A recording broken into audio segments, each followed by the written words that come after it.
पश्चिम बंगाल में कुछ दिनों के बाद पूरा हिंदू जाति खत्म हो जाएगा। यहाँ पे मुस्लिम राष्ट्र गठन होगा।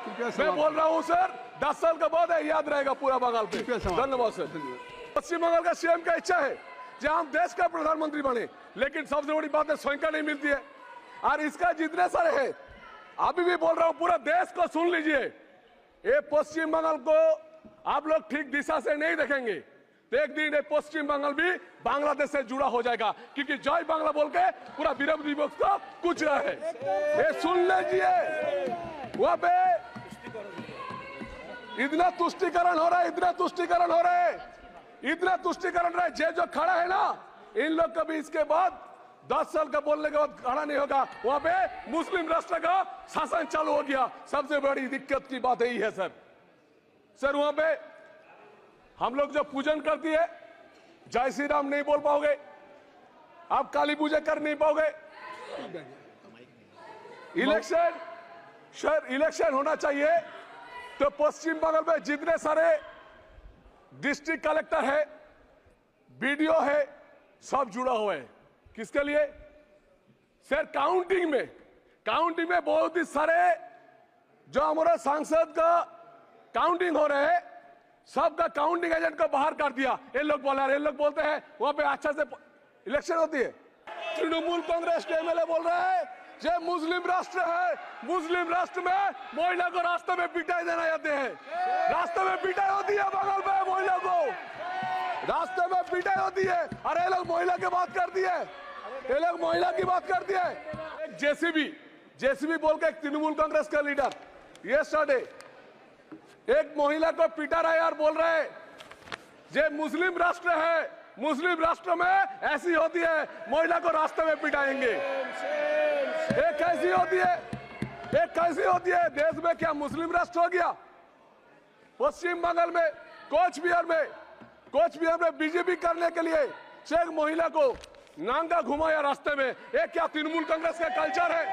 एक तृणमूल कांग्रेस का कल्चर है। मित्रों, जिनको आप ये सुन रहे थे, ये भाजपा के नवनिर्वाचित सांसद हैं, पश्चिम बंगाल से हैं। तो जो इन्होंने घटनाएं बताई, जो इन्होंने समस्याएं बताई, आप इनका पूरा अभिभाषण सुनिएगा। बहुत ही जेन्युइन बातें इन्होंने कही, बहुत ही खुली तस्वीर पश्चिम बंगाल की इन्होंने बयां करी है, अपनी मन की व्यथा बयां करी है, जो कि एक जिम्मेदार जनप्रतिनिधि को करना भी चाहिए, राष्ट्र के हित में, देश के हित में और राज्य के हित में, प्रांत के हित में। मित्रों, पर एक समस्या है, इस माननीय सांसद ने केवल समस्या बताई है, समस्या का समाधान नहीं बताया।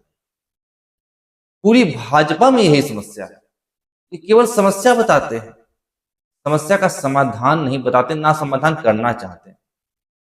मित्रों, हम आप एक ऐसी पीढ़ी है जो अपनी आंखों से पश्चिम बंगाल को दूसरा कश्मीर बनते हुए देख रहे हैं। हम पश्चिम बंगाल को अपनी आंखों से हिंदू विहीन होते हुए देख रहे हैं, और हम अपने नेताओं के भरोसे बैठे हैं कि शायद वो कुछ करेंगे, वे कुछ कर नहीं रहे। मित्रों, क्या प्रधानमंत्री के हाथ में पावर नहीं है कि इतना बड़ा नरसंहार जहां हो रहा है, जेनोसाइड जहां पे हो रहा है, जहां इतने बड़े पैमाने पर अपराध हो रहे हैं, जहां बड़े पैमाने पे इतनी ज्यादा घुसपैठ हो रही है, जो एक पूरा स्टेट जो हिंदू मेजॉरिटी स्टेट है वो हिंदू माइनॉरिटी स्टेट बन रहा है और मुस्लिम मेजॉरिटी स्टेट बन रहा है, इतना बड़ा उलटफेर वहां पे हो रहा है, तो क्या सरकार को कोई कार्यवाही नहीं करनी चाहिए? पिछले 8 सालों से लगातार हिंदू संगठन इस बात की मांग कर रहे हैं कि पश्चिम बंगाल में राष्ट्रपति शासन लगना चाहिए, पर हमारी सरकार, हमारी मोदी सरकार जो आपके वोटों के द्वारा चुनी जाती है, वो इस पे कोई भी ध्यान नहीं दे रही है, कुंडली मार के बैठी हुई। तो मित्रों, ये बहुत बड़ी समस्या है। कहीं ना कहीं जो वहां पे हिंदू की जेनोसाइड्स हो रहे हैं, जो नरसंहार हो रहा है, जो संदेश खाली में घटनाएं हो रही हैं, ऐसी घटनाओं का भारतीय जनता पार्टी चुनावी लाभ उठाना चाहती है।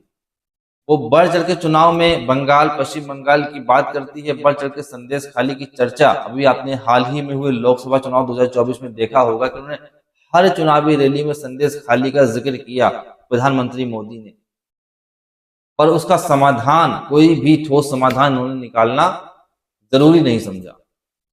ऐसा लगता है, ऐसा प्रतीत होता है कि भाजपा के बड़े नेता वहां पे जेनोसाइड्स होने दे रहे हैं, नरसंहार होने दे रहे हैं, बेटियों के बलात्कार होने दे रहे हैं, ताकि हिंदू डरे और डर के वो बीजेपी को वोट दे। ये सोच बहुत खतरनाक सोच है। तो हमें करना क्या है, कर क्या सकते हैं? धरना दे सकते हैं, ज्ञापन दे सकते हैं, राष्ट्र धारक दल के साथ जुड़ सकते हैं, उसके अभियान के साथ में जुड़ सकते हैं। एक तो तरीका ये है।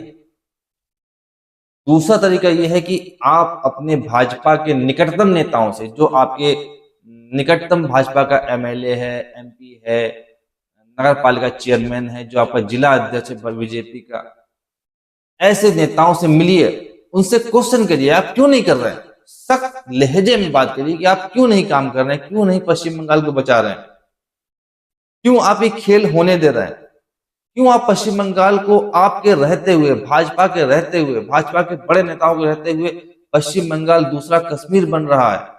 क्यों नहीं कोई कड़ी कार्रवाई, ठोस कार्रवाई, कठोर कार्रवाई हो रही है?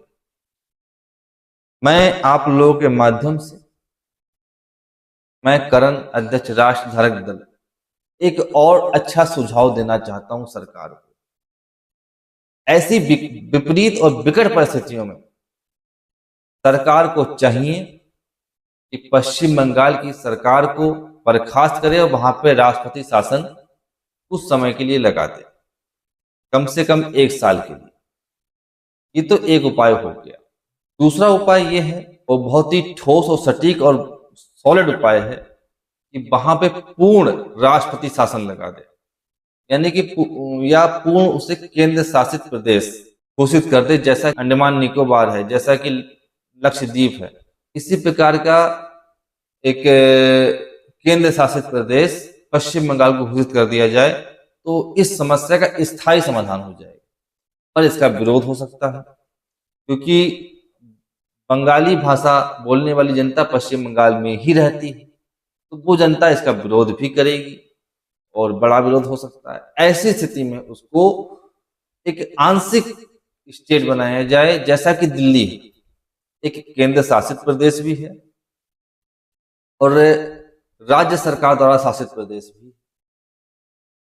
पुलिस का कंट्रोल केंद्र के हाथ में है, बाकी सारी अधिकांश पावर स्टेट गवर्नमेंट के हाथ में है।